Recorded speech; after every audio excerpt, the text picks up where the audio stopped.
Welcome to the Harris County Flood Control District's virtual community engagement meeting to discuss the Cypress Creek Watershed Implementation Plan. This virtual community meeting is being offered by the Flood Control District to share vital information with the community. My name is Robert Fricky with the Flood Control Communications team. I am joined tonight by a team of Flood Control District leadership matter experts to ensure we continue to keep you up to date on these important flood mitigation projects in your community. We are also joined by staff from area elected officials, offices, and community associations. We are glad to see the community so engaged in these projects. We look forward to continuing to share updates and keeping you all in the community involved. This virtual public meeting will begin with a presentation to share project updates, including an overview of Cypress Creek Watershed Implementation Plan, recommended detention basins, and next steps. The presentation will be followed by a virtual question and answer session with Flood Control District team members. Attendees will be able to submit comments and questions through the website or by phone. Any comments not addressed during the Q&A session will receive a response from the Flood Control District after the close of the comment period. Instructions on how to participate in the virtual meeting are included on this slide and this virtual meeting webpage and on the Flood Control District website. I will also share a reminder of these instructions when we reach the Q&A portion of the meeting. We will now transition to Jonathan St. Romain, Department Manager of Capital Projects South with the Flood Control District, who will share information about the Flood Control District and this project. Jonathan, over to you. Thank you, Robert, and a special thanks to each of you for joining us here tonight. In this presentation, we'll give you a brief overview of this project. But before we get to the project specifics, we want to share with you some information about the Flood Control District. The Harris County Flood Control District is a special purpose district created by the Texas legislature in 1937 in response to devastating floods that hit the Houston area in 1929 and 1935. The Flood Control District is governed by the Harris County Commissioner's Court and works closely with other entities in our region, such as the Harris County Engineering Department and the City of Houston. The organization was created in part to serve as a local partner to leverage federal funding for flood damage reduction projects.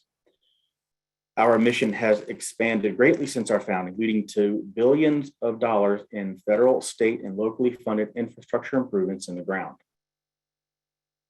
The mission of the Harris County Flood Control District is to provide flood damage reduction projects that work with appropriate regard for community and natural values. One of the most difficult challenges we face is constructing effective projects that are sensitive to community and natural values in a highly urbanized area. Harris County includes 23 main watersheds, totaling approximately 1,800 square miles and more than 2,500 linear miles of channel. 2,500 miles is approximately the distance from New York to California. A watershed is a geographical region of land that drains to a common channel or outlet. Each watershed has its own unique characteristics and needs. The project we're presenting tonight is in the Cypress Creek watershed, located in northwest Harris County. Our area is flood prone, and here are some reasons why. We receive extreme rainfall, including that from tropical storms and hurricanes. We have flat, slow draining land, and we have clay soils that don't soak up excess rainfall quickly. While the Flood Control District plays a critical role in flood risk reduction, we are one of several entities involved in these efforts in our region. When rain falls on your roof, it flows through several jurisdictions, such as streets and drains managed by the Harris County Engineering Department, a municipal utility district, or a city, such as the City of Houston, before it flows into a larger channel, creek, or bayou that the Flood Control District owns and maintains. This slide illustrates the various jurisdictions, which sometimes we even share with other entities. Inside neighborhoods, as shown on the left side of this illustration, storm sewers and roadside ditches collect stormwater runoff and start the process of moving it away from streets and homes. Storm sewers and roadside ditches are the responsibility of the underlying municipality in Harris County for unincorporated areas. The larger bayous and channels that take the collected stormwater and move it through our drainage system to Galveston Bay are the responsibility of the Flood Control District. This is shown on the right side of the illustration. In the middle is a stormwater detention basin, sometimes constructed by the Flood Control District. When storm sewers on the left are increased, this creates an increase in runoff. Since it is our policy to avoid any adverse impacts from our projects, detention basins help to safely take in and temporarily store excess stormwater during heavy rain events. Often, we partner with Harris County precincts, utility districts, and others to add recreational amenities such as trails to these basins and along our channels. And we'll now move into the part of the program that is specifically about the Cypress Creek Watershed and the Cypress Creek Watershed Implementation Plan. We'll start with an overview of the Cypress Creek Watershed. Our area, again, is subject to heavy rain and repetitive flooding events in the Cypress Creek Watershed, especially in the more heavily developed area downstream of Highway 290. And that's our focus area. The stretch of the watershed between Highway 290 and Hardy Toll Road is where we're mainly focused on for this implementation plan. Some of you may be familiar with what we call the Michael Baker study that was conducted in 2019. This study was actually an update to a 2003 study on the major tributaries in the Cypress Creek watershed, but this most recent version also included a recommendation of 9 regional detention basins. This is because it was determined that the main cause of flooding in the Cypress Creek watershed stems from the main channel of Cypress Creek backing up into its tributaries. To alleviate this, the Michael Baker study recommends over 26,000 acre-feet of stormwater detention along main stem Cypress Creek. It's important to note that the Cypress Creek Program and Implementation Plan builds on the Michael Baker study by prioritizing those nine basin sites identified in the Michael Baker study, along with 14 additional detention basin sites. And really, as you'll see in a minute, we started with 49 potential detention basin sites in this implementation plan to make sure we recommend and prioritize the basins that will perform the most efficiently. I'll also note that the implementation plan focuses on stormwater detention versus other methods of flood mitigation for a couple of reasons.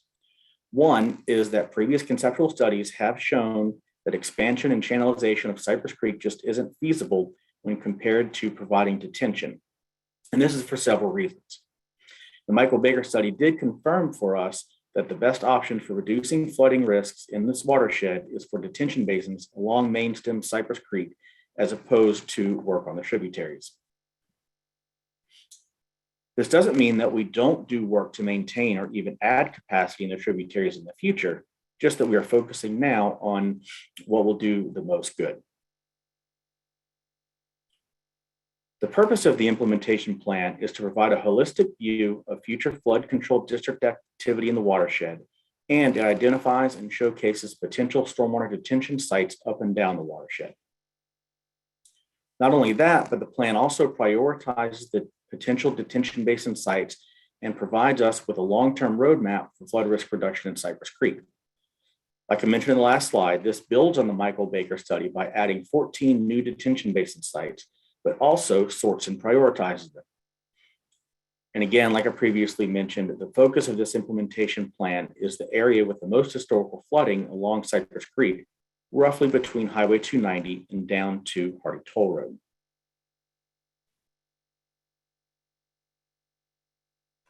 This exhibit shows a structural flooding heat map due to Hurricane Harvey. So you can see those focus areas where we have seen the most issues. This plan enables the flood control district to deliver projects strategically in a heavily developed area.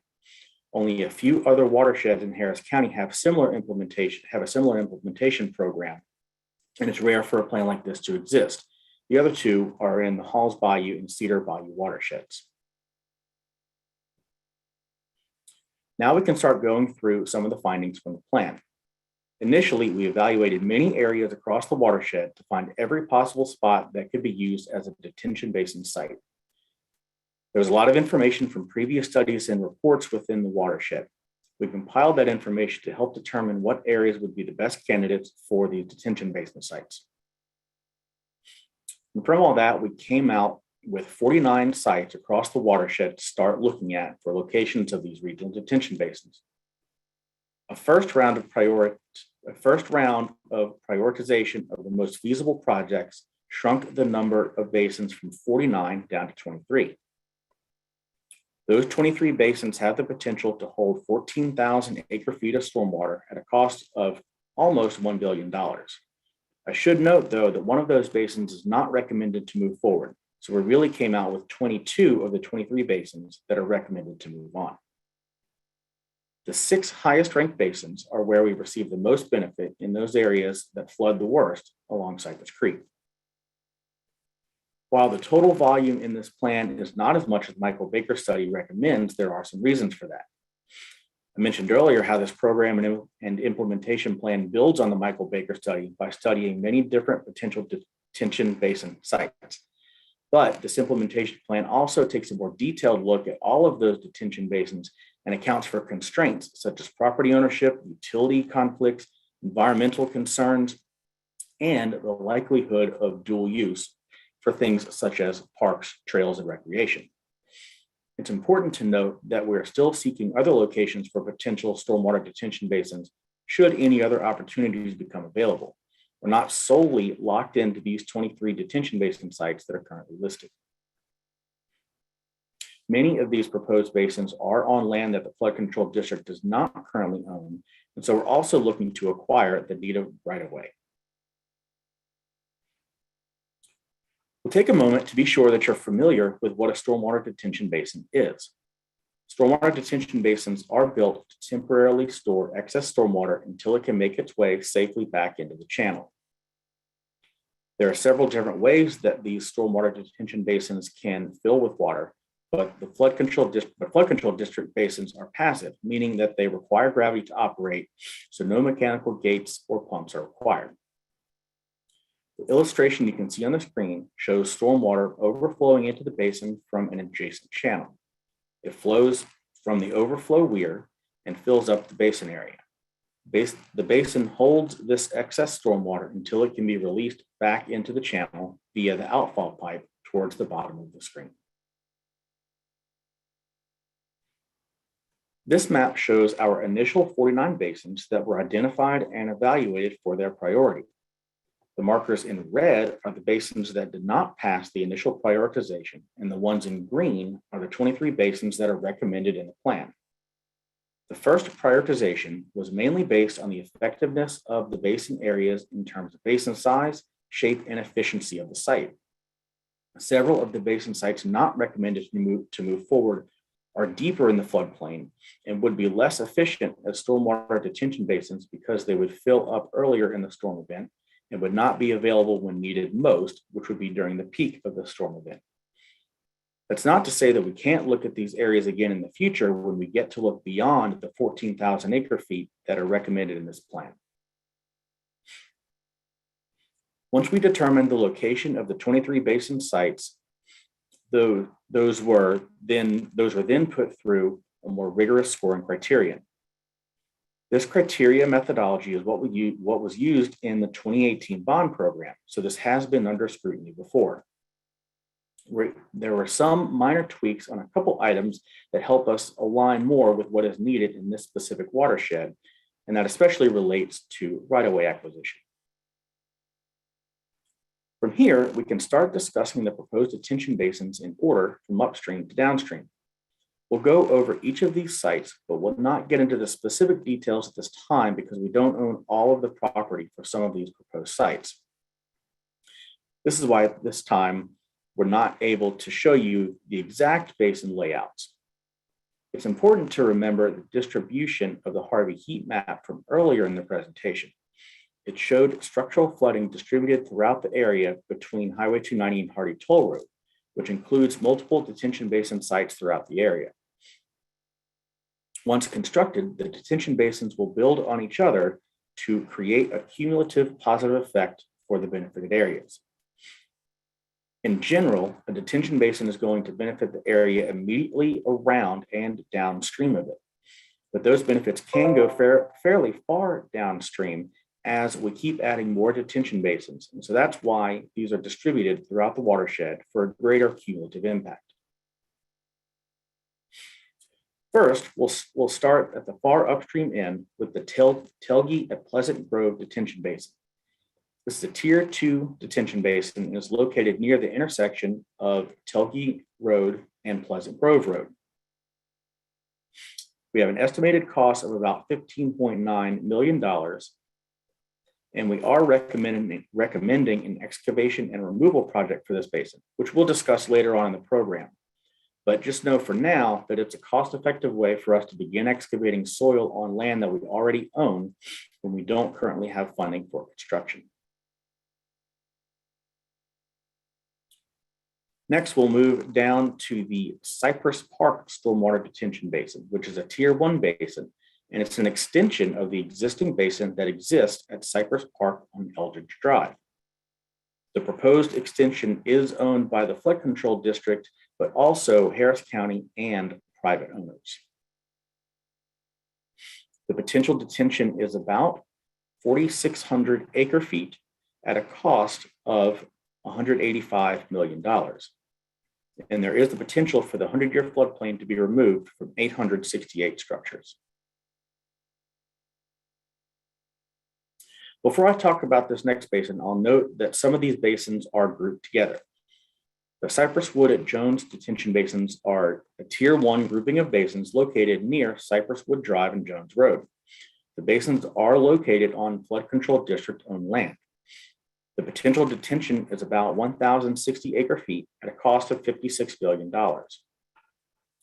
There is a potential for the 100-year floodplain to be removed from 737 structures, and we're also recommending an excavation and removal project for these basins. The Fawkey Basin is a Tier 3 basin located on private land owned by Hewlett-Packard Enterprise along Fawkey Gully. The detention basin here would be 1,480 acre feet at a cost of $358 million. And the reason for that high cost is due to the right-of-way acquisition. And because this is ranked as a Tier 3 basin, it is recommended to be reevaluated or replaced with more feasible sites. Moving downstream, we get to the Champions Stormwater Detention Basin. The Champions Basin is a Tier 2 basin located on land that is owned by both the Flood Control District and other public entities at the old Ravenel Golf Club. There are currently a lot of moving pieces here in terms of property acquisition. The detention potential has fluctuated over time, but currently from the information we have now, the potential detention could be about 500 acre feet at a cost that is to be determined.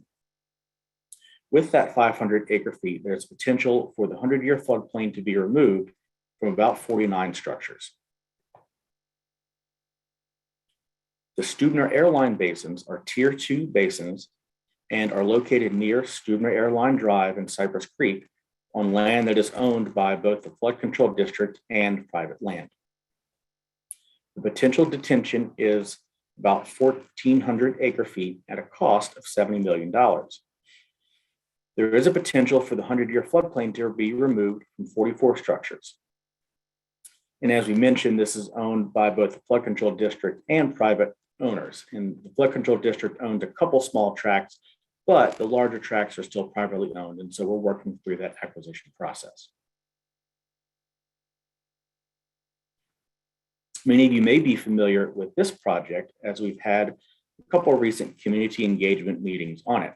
The TC Jester basins are Tier 1 basins located on property that is owned by the Flood Control District. The potential detention is about 1,350 acre feet at a cost of $51 million. There's the potential here for the 100-year floodplain to be removed from about 124 structures. The West TC Jester Stormwater Detention Basin has an active E&R or excavation and removal project on site. The 3 East basins are currently in the design phase. The community engagement meeting was held during the preliminary engineering phase in June of 2021. Good thing to note is that this site is entirely owned by the Flood Control District, as we mentioned. Moving downstream, we get to this grouping that includes the Cypress Springs, Ella, Cypress Hill, and Westador basins. They're all Tier 1 basins, and they are located on public land, including land owned by the Flood Control District, Harris County, and other public entities. The potential detention for these basins is about 680 acre feet at a cost of $41 million. There is a potential for the 100-year floodplain to be removed from 60 structures. And E&R project is recommended up at the Cypress Hill Basin site.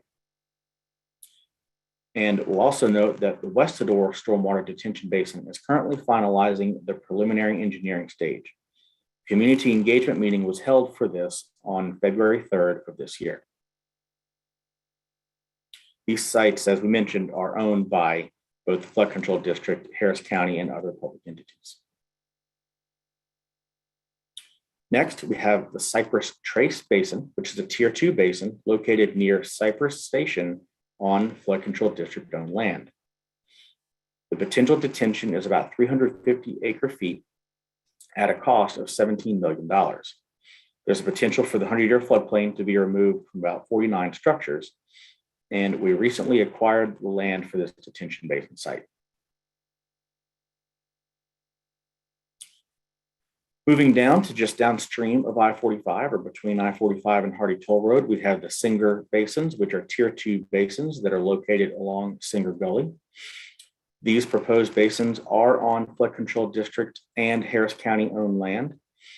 The potential detention is about 1,060 acre-feet at a cost of $55 million. And we have the potential to remove the 100-year floodplain from about 98 structures. We may be recommending an excavation and removal on the north and east basins of this site. And again, these are partially owned by the Flood Control District in Harris County. And then last, furthest east, we have the Mercer Stormwater Detention Basin, which is a Tier 1 basin located near the Mercer Botanical Gardens on both Flood Control District and privately owned land. The potential detention here is about 1,480 acre-feet at a cost of $81 million. There is a potential for the 100-year floodplain to be removed from about 453 structures.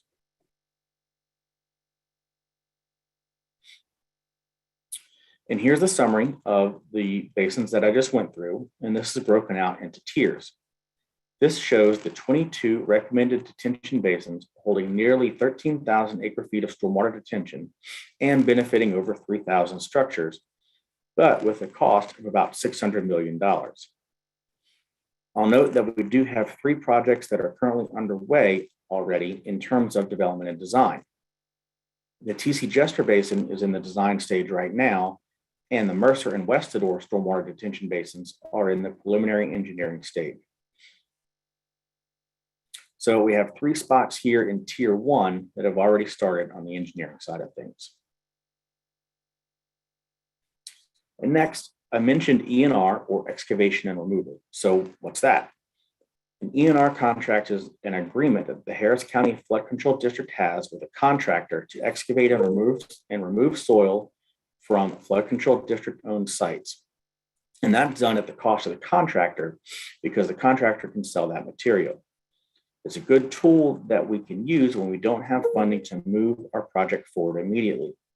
An E&R contractor excavates material for us at little to no cost to the taxpayer. I will note that the E&R contractors cannot take material to areas in the floodplain, and so we do check on where that goes. E&R criteria is fairly simple. The site has to be owned by the Flood Control District, and it needs to be a site that has easy access for a contractor to haul away material. We'll talk through the path that all of our projects follow as they go through their project life cycles. The implementation plan as a whole is really in the feasibility study stage. This plan serves as a feasibility study, but it's also a prioritization roadmap in terms of this life cycle. At the same time, we can move forward by pushing projects into these other stages. Like I mentioned, the TC Jester Stormwater Detention Basin is already in the final design stage, and we have a few others in the preliminary engineering stage. Right-of-way acquisition shows up here in green, but this activity can really happen throughout all of these stages. And so right-of-way acquisition has been underway on many of these project sites for a while now. This slide shows all of the funding sources that could potentially help our project. As we work through executing the implementation plan, we are in the process of seeking out funding partners for all these projects. We have applied for grants for the projects that I mentioned that are currently underway, including TC Jester, Mercer, and the West Sedor Stormwater Detention Basins. So what are our next steps? We're continuing with our right-of-way acquisitions, and then we'll continue with executing our excavation and removal contracts.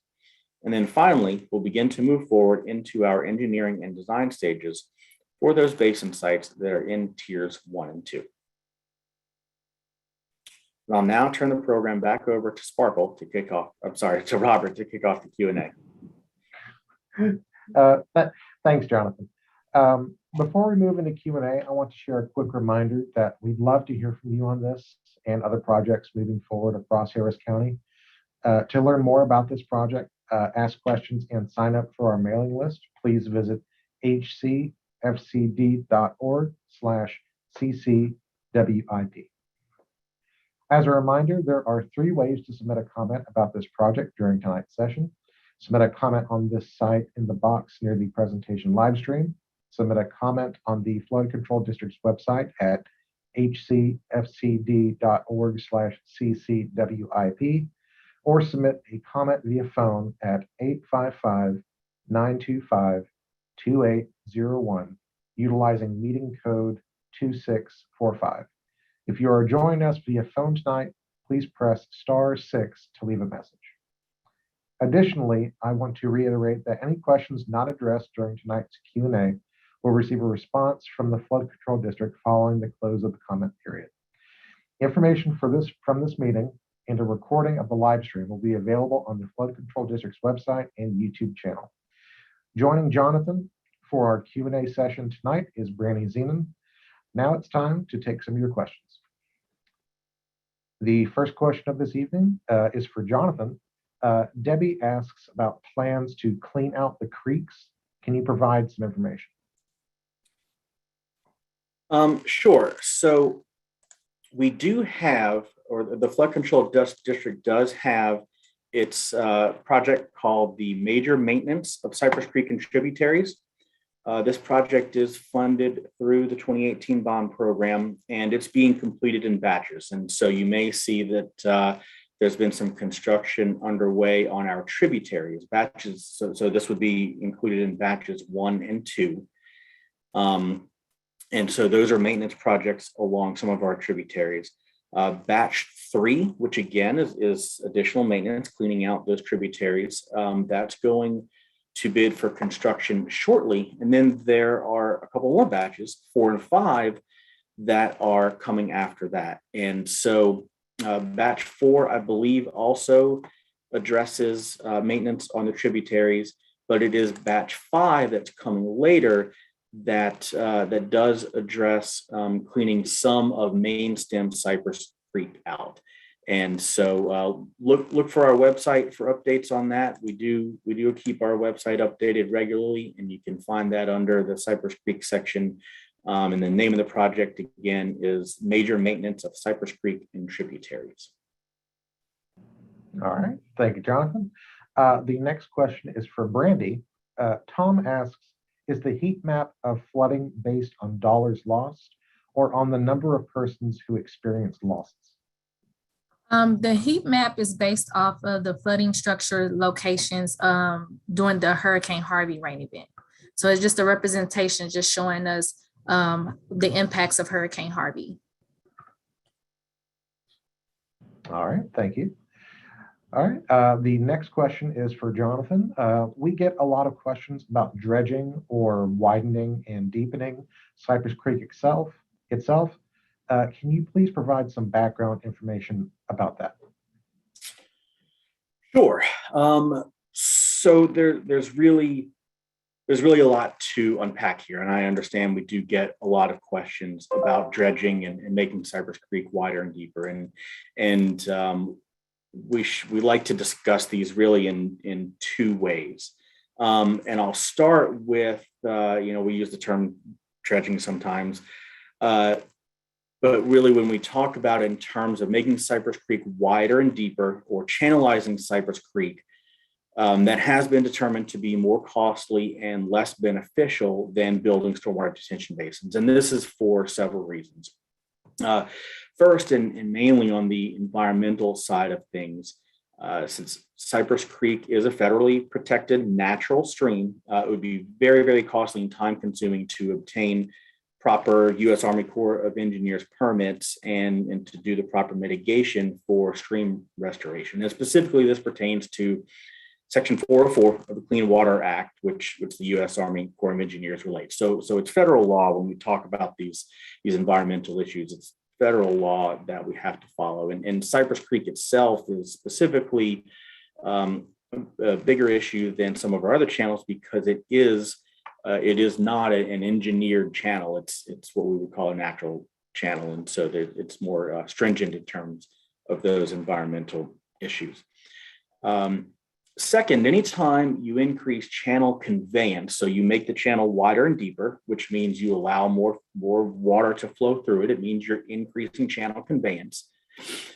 That can adversely impact somebody downstream of you. And we certainly can't do that. I mentioned it in one of the slides when we talked about why we build stormwater detention basins, or one of the reasons we build stormwater detention basins. And so we can't just increase the conveyance of Cypress Creek without mitigating for that increase somewhere. And that mitigation is going to, or would end up being, in the form of a stormwater detention basin somewhere. And so that would have to be part of it as well. Third, the other reason that we don't talk about widening and deepening is by building this engineered channel wider and deeper, we would really end up with an insurmountable task of property acquisition.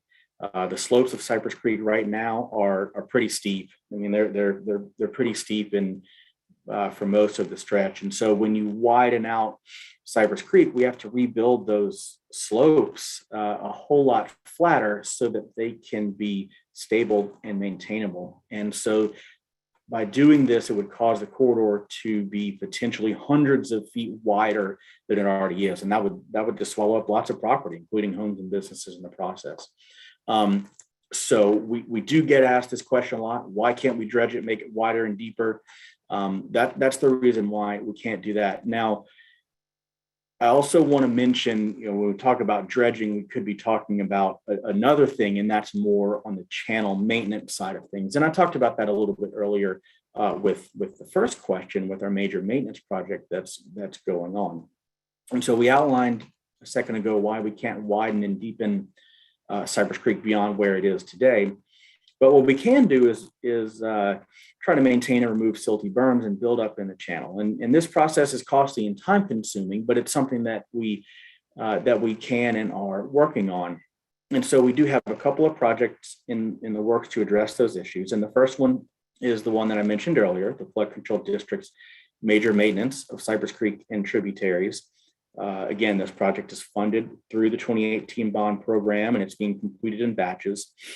So please stay tuned for our website on that. Like I said, you'll probably seen some of this maintenance on our tributaries that's been in progress, and there's more to come.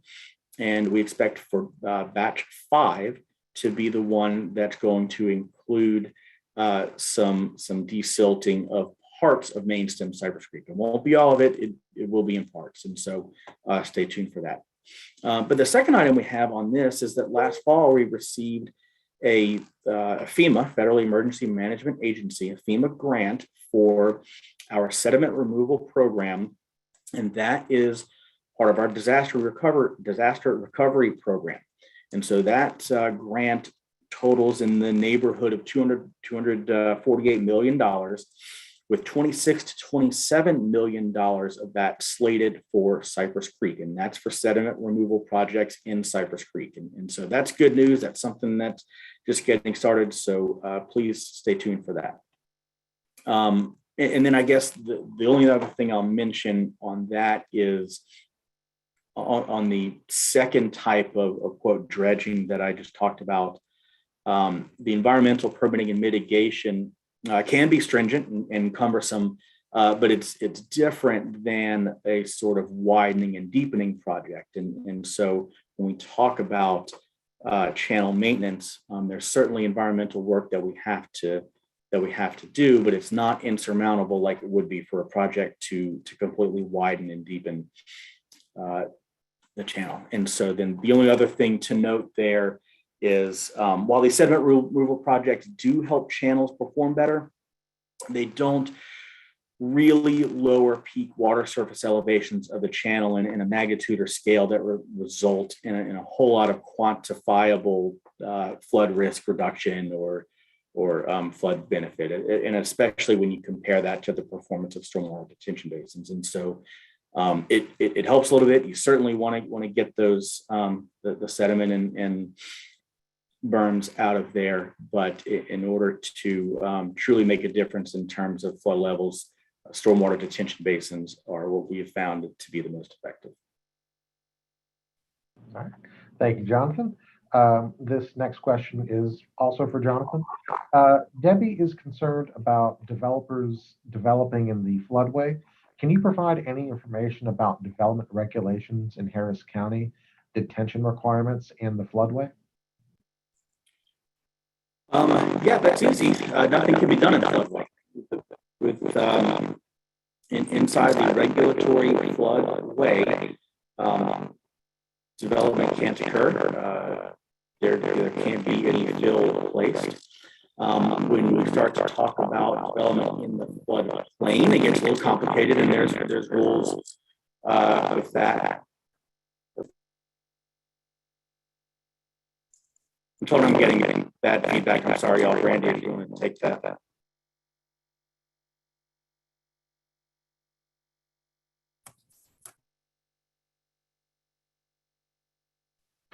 Brandy, it appears we're having some technical difficulties on Jonathan's end. Could you take that question? Sure. Can you restate it one more time for me? Oh, absolutely. One moment. Debbie is concerned about developers developing in the floodway. Can you provide any information about development regulations in Harris County, detention requirements, and the floodway?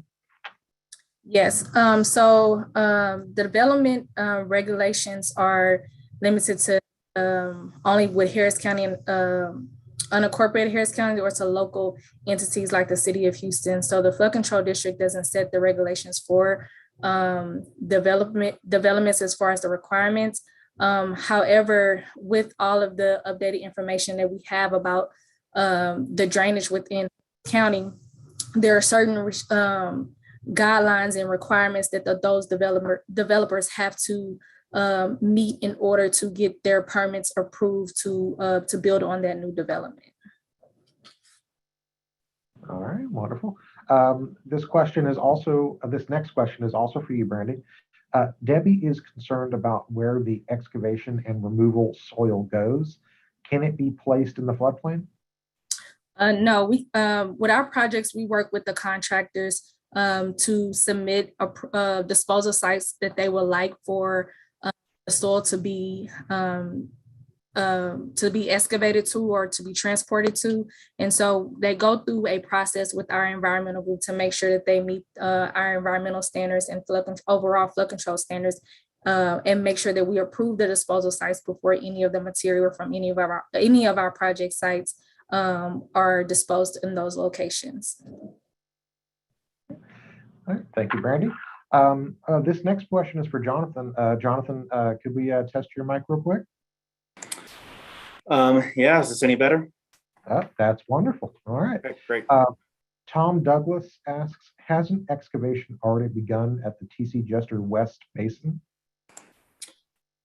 It has, and so that's part of the excavation and removal project that I was talking about. And so we do have a contractor on that west side who is digging material out, and so it's a start. It gets dirt digging, and so any hole in the ground is a good hole in the ground. So yep, it started there.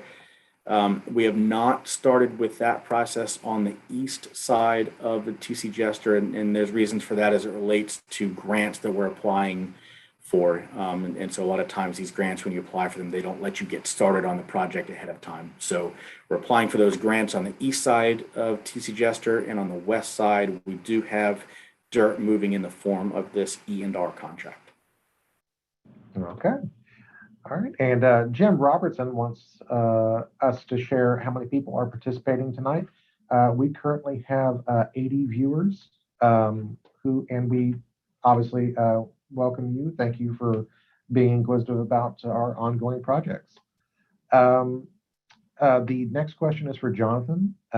We have received a few questions concerned that adding detention ponds might cause an increase in the amount of water that impacts residents downstream of the new basin. Can you provide a basic explanation of how detention ponds function and the district's no impact policy? Sure. Well, as you mentioned, the district does have a no impact policy, and detentions function, as we say here, by taking in excess stormwater and holding that in until it can get released back into the channel. And so we do get this question sometimes, and it doesn't work. Detention basins don't bring water to a particular community. They bring water off of the creeks and bayous and hold that in the form of volume. They have space to hold that water so that it can't continue rising within that channel. And so certainly, yes, when we talk in terms of any development or anything flood control does, we can't negatively impact others downstream, but detention basins really do hold excess stormwater and help to actually lower flood elevations. Okay. All right. Thank you, Jonathan. This next question is also for you. Charles asks, what is the difference between Tier 1 and Tier 2? So tiers 1 and 2, tier 1 is really based in groups 1 through 6, and they scored above average in the we talked earlier in the presentation about the prioritization and the scoring criteria. And so tier 1 basins scored above average. And the tier 1 basins 1 through 6 provide a majority of the benefits for the service areas. Tier 2 basins scored a little below average, but do still provide moderate benefits. And so it's just tiers 1 and 2 are a way of separating them out. It's certainly not to say that tier 2 basins are bad or anything. We're definitely recommending to move forward with these in both the potential E&R, as we talked about earlier, right-of-way acquisition we're moving forward with. And so, yeah, it's just that in our scoring, tier 1 basin scored a little better. Thank you, Jonathan. This next question is also for you. Mark asks, if the Falky Gully / HP detention is no longer feasible, will there be a replacement detention placed in or near the same location to maintain the same impact? So that's a good question. Right there in that location, there was not another potential large detention basin site. We do have others that are fairly close upstream. The Cypress Wood at Jones stormwater detention basins are fairly close upstream of there. And so they do provide some good benefit for areas downstream. And so, with that one being off the table, there isn't anything in the exact immediate sites. But, like we said, we do have the original 49 that we started with. And so there is the potential for further development of those other basins.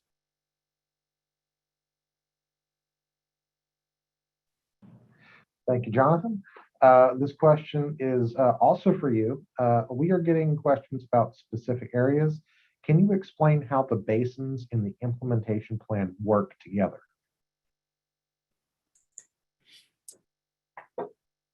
The basins are the implementation plan. If I can understand the question correctly, the implementation plan at its heart is the prioritization of the basins, and in that ranking, and they give us this roadmap. I get it's a buzzword, but using the term roadmap really tells us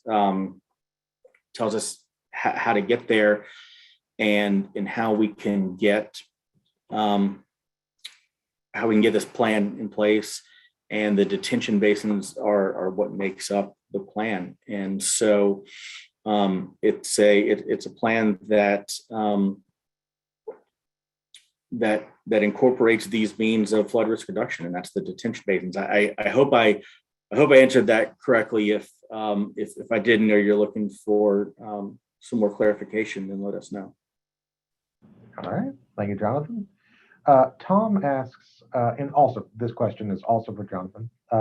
Tom asks, what metric was used to judge the impact of Hurricane Harvey? What was the number of dollars, number of persons affected? If it is measured in dollars, it will be biased in favor of higher income individuals. So a couple of things there. We didn't look at dollars, and if you're specifically focusing on the Harvey heat map, it was a number of structures. It was not in dollars. Okay. And this next question is for Brandy. When will actual construction, not just excavation and removal, start on the TC Jester Basin? So like Jonathan mentioned before, the TC Jester on the east side, we're still looking for some, we're still working through a grant application. So funding for the construction will be dependent on the results of that grant. And so we won't be able to start until we have that. But just to give like an overall timeline of what kind of has been completed with the TC Jester, like he mentioned on the west side, we've done an ENR, but we've also conducted a PER that was approved by Commissioner's Court in September of 2021. And that allowed us to go into the design phase for the east side that began in December of 2021. So once the design plans wrap up, which could take, depending on the magnitude, 6 to 9 months for the actual plans to be constructed. And once we secure funding, then we'll go into construction. So the actual timeline or the date when construction will begin will be determined as we get closer to wrapping up the design for that basin. All right, thank you, Brandy. This next question is for Jonathan. When will maintenance be starting on Cypress Creek?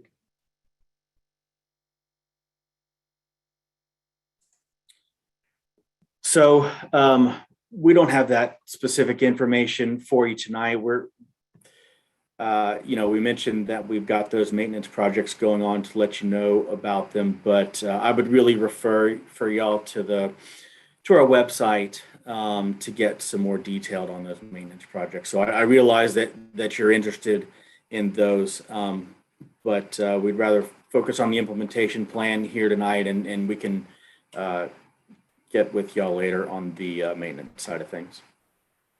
All right. Thank you, Jonathan. This next question is for Brandy. Will these basins have recreational trails around them?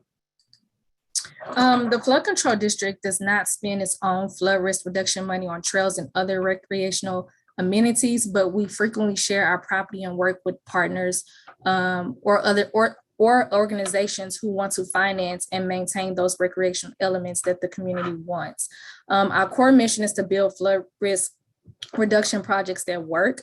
So we have to balance that with any potential recreation. Anytime we take away the footprint of a basin is to work in a ball field or dog park or trail, for example, it reduces the amount of storage volume that we could provide within that basin. So we're trying to find the good balance between providing those recreation amenities and the storage volume that's needed for that particular area. All right, thank you, Brandy. This next question is also for you, Brandy. Is the flood control district responsible for maintenance and upkeep of stormwater detention basins after they are complete? Sorry, I have to find an unmute button. Generally speaking, yes. We provide a mowing onto all of our channels and our basins, and it's typically done 3 times a year. There are special cases where HOAs or MUDs would like to partner or to come into an agreement, sign an agreement with the flood control district to maintain or keep the upkeep of the basins more frequently than our 3 times of year maintenance schedule. So what they would do is flood control would pay those entities for what it would cost for us to mow up to 3 times a year, and then the financial responsibility will be on those other entities to continue the maintenance of the mowing for those particular basins. Thank you, Brandy. This next question is also for you. David wants to know more about excavation and removal contracts. Is it true that contractors remove the dirt on their own schedule? Again, yes and no. So for ENR contractors, we usually give them a time frame.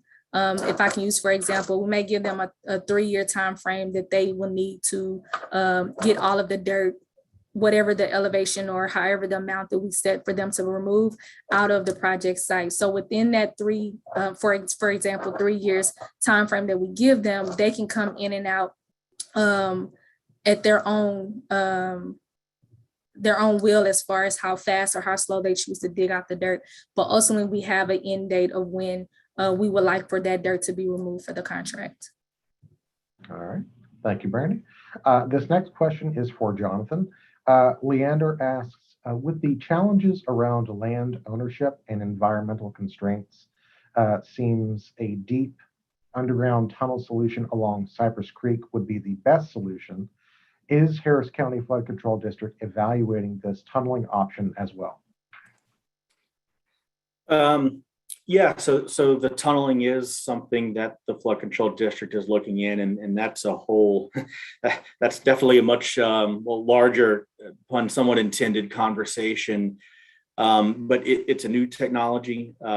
Studies are ongoing, and those kind of have to be analyzed separately due to really the specialized nature of the infrastructure, and there's a whole lot of study that has to go into it because it is such a specialty. And so the answer is, yeah, that's something that we can and are looking into. But at the same time, we can also, or we are also moving forward the detention basins that can move forward in the near term with funding. And then maybe the last thing on the tunnels is that our phase two feasibility study results will be out in the next 2 months. So stay tuned for that. All right, thank you, Jonathan. This next question is also for you. Ron asks, can you explain the funding difference from projects funded by the 2018 bonds versus these projects?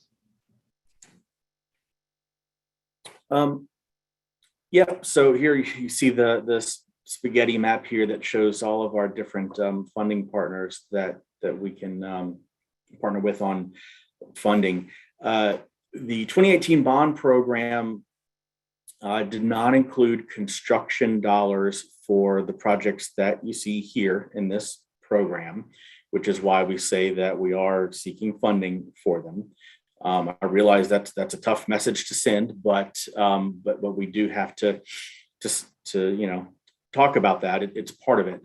So what the 2018 bond program does include for Cypress Creek is one item that includes $100 million for right-of-way acquisition, and we're working through that, and so that's a good thing in that the $100 million for right-of-way acquisition can affect multiple projects. As we went through the detention, all of the detention basin sites along Cypress Creek, I mentioned which ones had flood control ownership and which ones were privately owned. And so it's the ones on privately owned land that we need to go out and acquire that before we can do projects. And so there's a bond program item and funding for acquisition of sites within the Cypress Creek watershed. And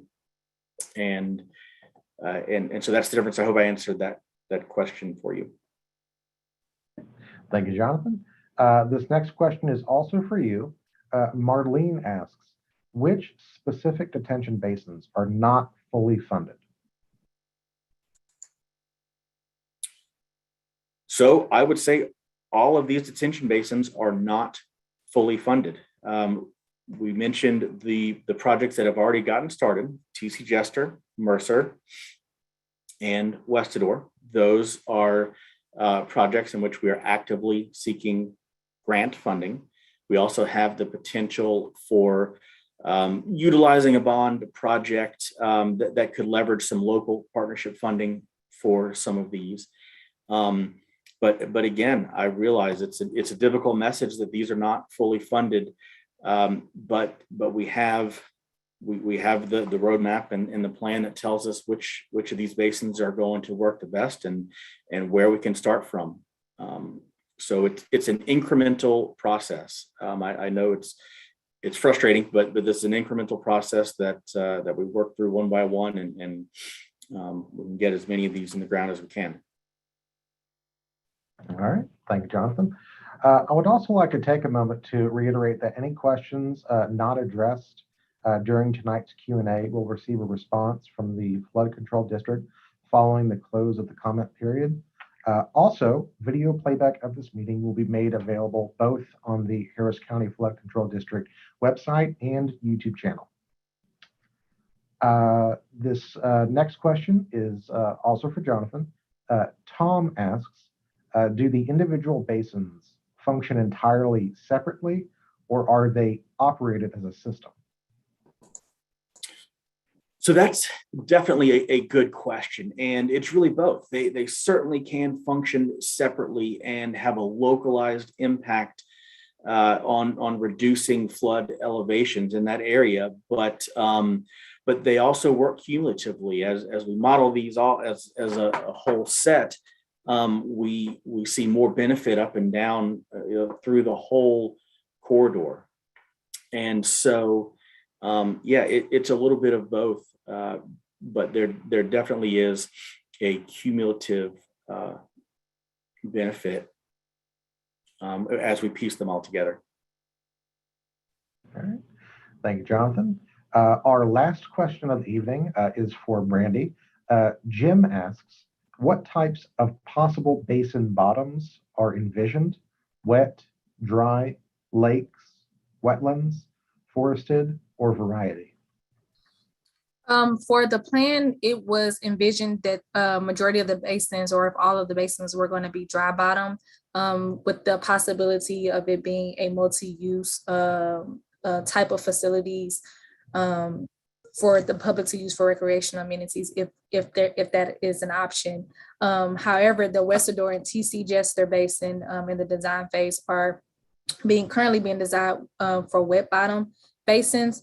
So in that case, it can be a variety if it's wet bottom or dry bottom. But for the plan, we went into it with the thought of it being dry bottom, meaning maximizing the storage volume that we can in that area. The details for each of those basins will have to be further investigated once we reach the PNR or the design phase for each of the basins to determine which one will be constructed, if it's going to be a wet bottom or dry bottom. Thank you, Brandy. And with that, I would like to share one final reminder that we are continuing to accept comments and feedback on this project through March 23rd. I would like to thank all of our viewers and attendees this evening. All 180 of you, thank you for your interest in this ongoing project. We also encourage everyone to get flood insurance, as flood season in Harris County runs year-round. Thank you again for joining us this evening and for your engagement with this project. We look forward to continuing to share updates as our work moves forward. Stay safe and have a good evening.